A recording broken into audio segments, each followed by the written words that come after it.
Amahoro y'Imana, impuhwe ndetse n'imigisha byayo bibane namwe. Bavandimwe inshuti bakunze b'ikiganiro cy'amateka y'amadini, twongeye kwishimira kubana namwe uno munsi ku itariki ya mbere z'ukwezi kwa mbere mu mwaka w'ibihumbi 2024. Tuboneyeho n'umwanya wo kubifuriza umwaka mushya muhire wa 2024. Uzababera umwaka wo kugira inyota ku bwami bw'ijuru, ubabera umwaka wo kugirira inyota ijambo ry'Imana, ubabere n'umwaka wo kugirira inyota ubutungane, ni ukuvuga kumenya Imana n'inzira zayo. Uyu mwaka kandi uzababera umwaka wo kwiringira uhoraho Imana yanyu, unababera umwaka wo kugarukira uhoraho mumwicuzaho, mumusaba imbabazi, mureka ingeso mbi n'ibikorwa bibi, mwitabira ibikorwa byiza bihesha icyubahiro ikiremwa muntu.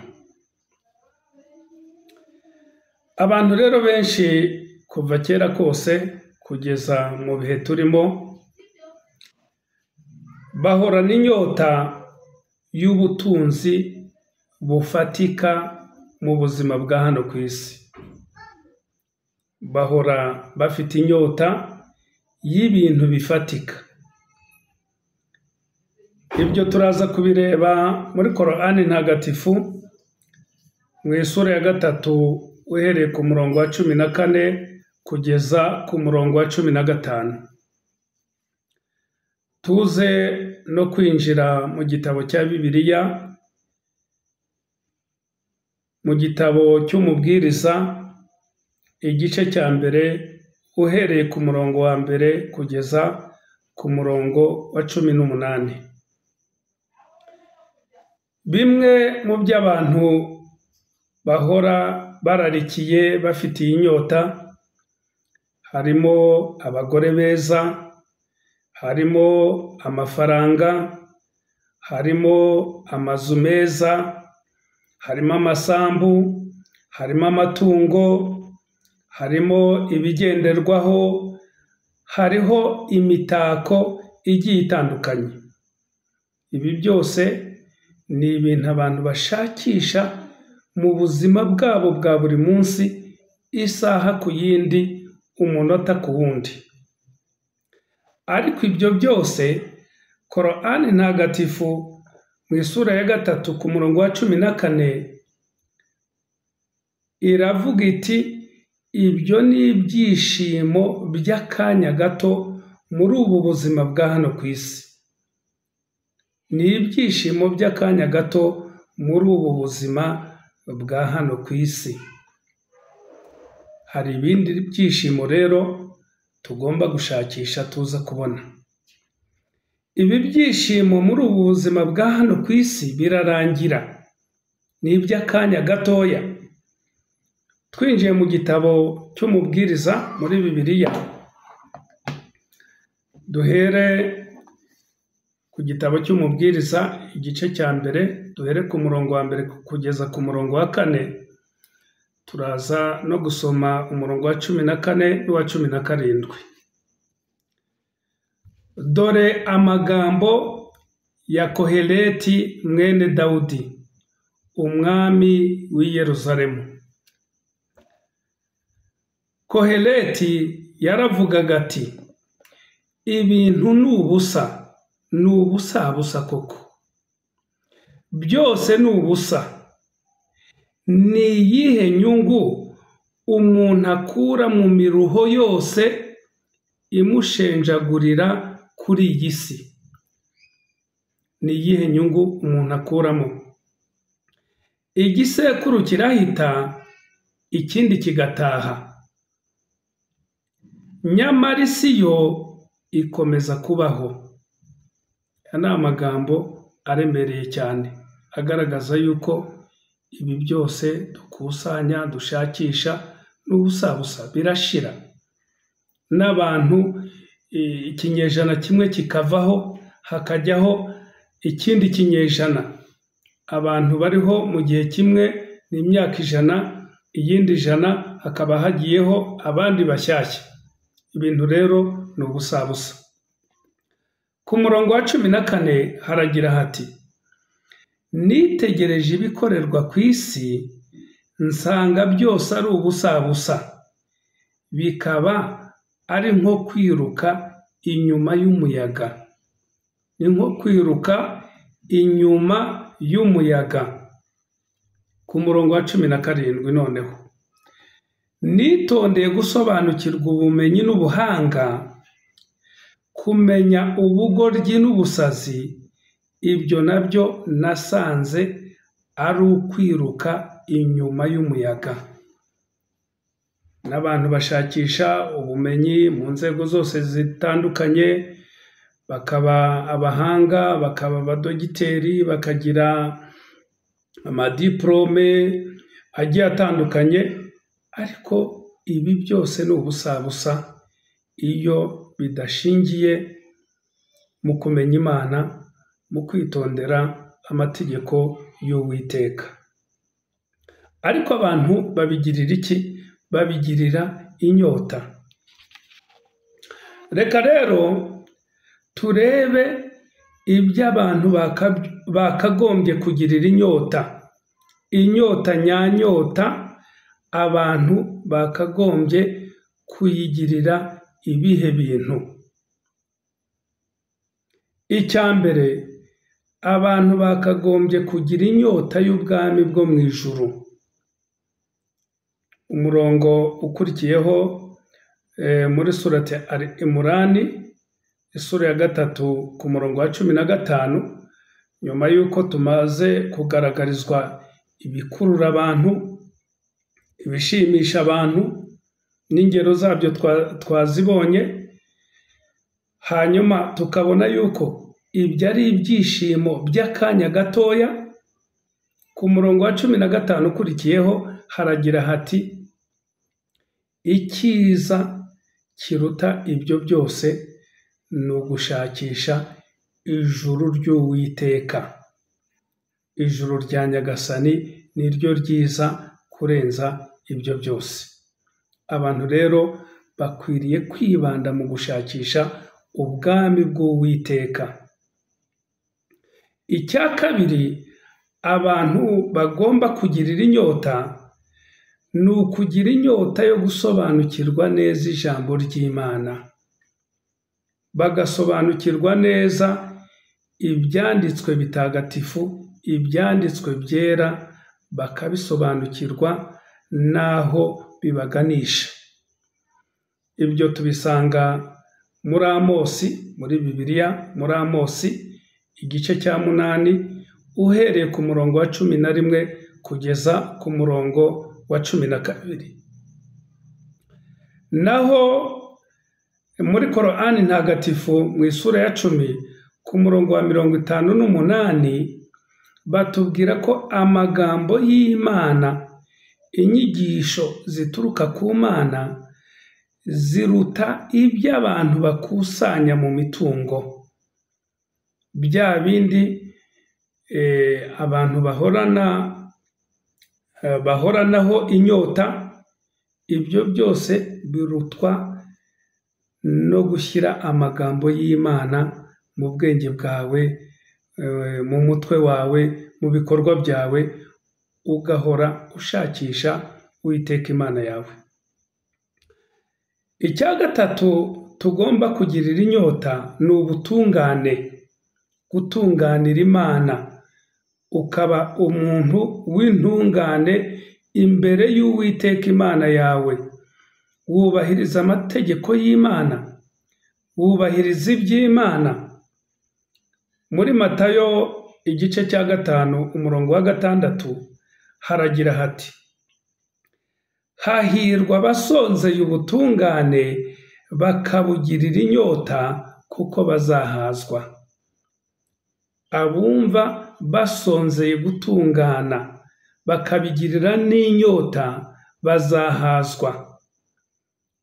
Ni muri Matayo 5:6. Kumenya Imana rero n'inzira zayo nibyo biganisha umuntu mu butungane, nk'uko twabibonye gushakashaka Imana muri Korani ntagatifu isura ya 5 umurongo wa 35 no muri Yesaya igice cya 55 ku murongo wa 6. Bityo rero muvandimwe, gira inyota y'ubwami bw'ijuru, ugira inyota ku ijambo ry'Imana, unagira inyota ku butungane. Ikindi nanone, abantu benshi mu bihe byacu, mu bihe turimo, biringira imbaraga zifatika za bene Adamu, biringira imbaraga zifatika za bene Adamu, bityo bagakura icyizere ku Uwiteka, kwizera Imana bikagabanuka.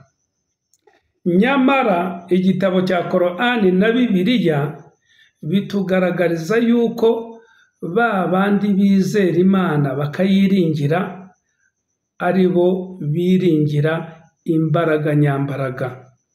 Muri Korani ntagatifu isura ya 65 ku murongo wa 3 haragira hati: kandi uwiringiye Allah, uwiringiye Imana rwose aramuhagije. Uwiringiye Imana, Imana iramuhagije. Mu by'ukuri Allah asohoza umugambi we, Imana isohoza umugambi wayo, kandi buri kintu Imana yagishyiriyeho igeno ryacyo. Kwiringira Imana, ugashyira Imana imbere, ukaba ariyo wizera, wiringira, wizeraho ubutabazi, wizeraho buri kimwe, uba ufite imbaraga nyambaraga.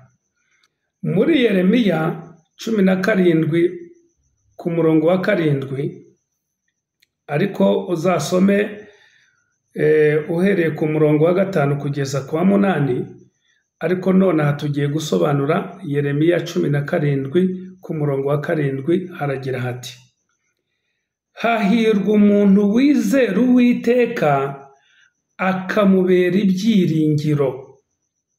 Hahirwa umuntu wizera Uwiteka akamubera ibyiringiro. Ntiwiringire ikindi kintu, ntiwiringire izindi mbaraga.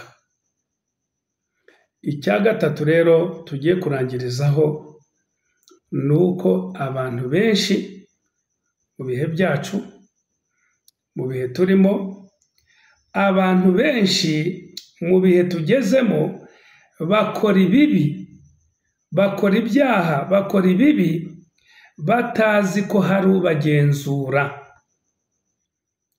Ntabwo bazi ko hari umugenzuzi ubagenzura ku byo bakora, kandi ntabwo bazi ko bazabiryozwa. Ntabwo bazi ko hari ubagenzura uzabibaryoza. Iki ni ikibazo gikomeye cyane. Iyo abantu bigomeka bagakora ubugome, bagakora ibibi, bazi ko nta ngaruka, bakora ubwangizi bukomeye cyane hano ku isi. Nyamara umva uko Uwiteka atubwira mu gitabo cya Bibiliya ndetse no mu gitabo cya Korani.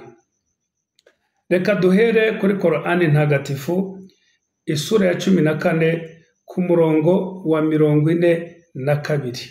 Haragira hati: kandi ntugakeke na rimwe ko Allah, ntugakeke na rimwe ko Imana irangaye ku by'inkozi z'ibibi zikora.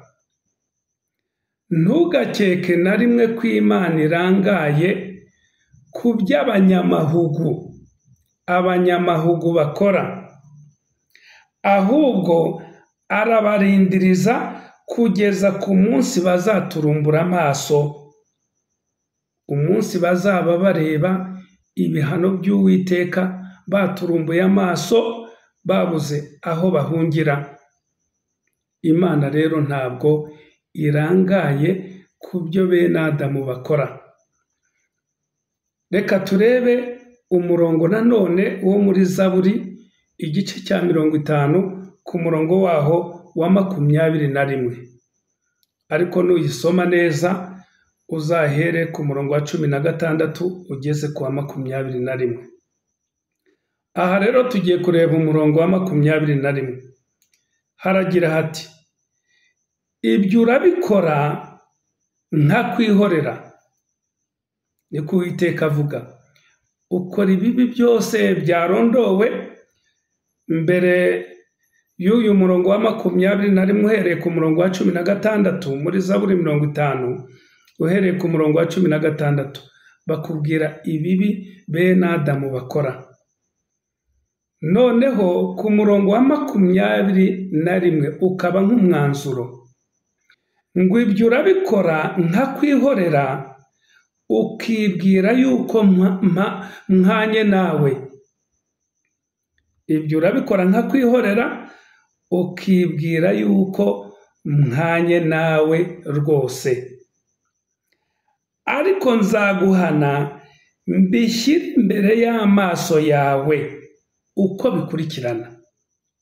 Murumva ko uyu murongo urajya gusa neza n'uwo dusomye muri Korani ntagatifu, ngo Uwiteka ntarangaye ku byo inkozi z'ibibi zikora, ahubwo arazikerereza kuzageza ubwo azazereka ibyo zakoraga agiye kuzihana zigaturumbura amaso. Uyu murongo nawe ukavuga uti, ibyo urabikora nkakwihorera, ukibwira yuko mpanye nawe, ukibwira yuko ntakureba. Ngo ariko nzaguhana mbishyire imbere y'amaso yawe. Hari igihe amaso yawe azabona ibyo wakoraga ugiye kubihanirwa, niho uzaturumbura y'amaso nk'uko twabibonye muri Korani. Ngo Imana ikabikwereka uko bikurikirana byose. Muri Zaburi 50 umurongo wa 21. Aha rero igikenewe ni iki? Kuri ba bandi bacumurira Uwiteka, bica amategeko y'Uwiteka, hahirwa ba bandi bihutira gusaba imbabazi Uwiteka bakava mu bibi bagakora ibikorwa byiza. Abo barahirwa. Muri Korani ntagatifu isura ya 3 ku murongo w'133 haragira hati, kandi mwihutire gushaka imbabazi ziva kuri Nyagasani wanyu, muhatanire gusaba Nyagasani wanyu imbabazi, munihutire gushaka ijuru, munihutire gushaka ijuru rifite ubugari bungana n'ibirere n'isi, ryateguriwe abagandukiramana. Naho muri Yesaya igice cya 55 ku murongo wa 7 haragira hati, Yesaya 5:5 umurongo wa 7 haragira hati, umunyabyaha nareke ingeso mbi, umunyabyaha nareke ingeso ze,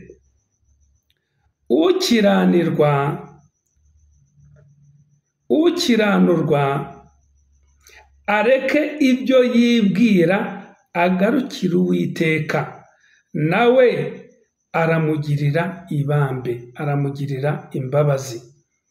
Agarukira Imana yacu kuko izamubabarira rwose, yuje imbabazi. Aho ni muri Yesaya 5:5 ku murongo wa 7. Aya magambo rero tumaze gusoma ni amagambo tuguhayeho impano kuri uno munsi mukuru w'ubunani. Bityo rero gira inyota y'ubwami bw'ijuru, ugire inyota y'ijambo ry'Imana, ugire n'inyota yo gutunganira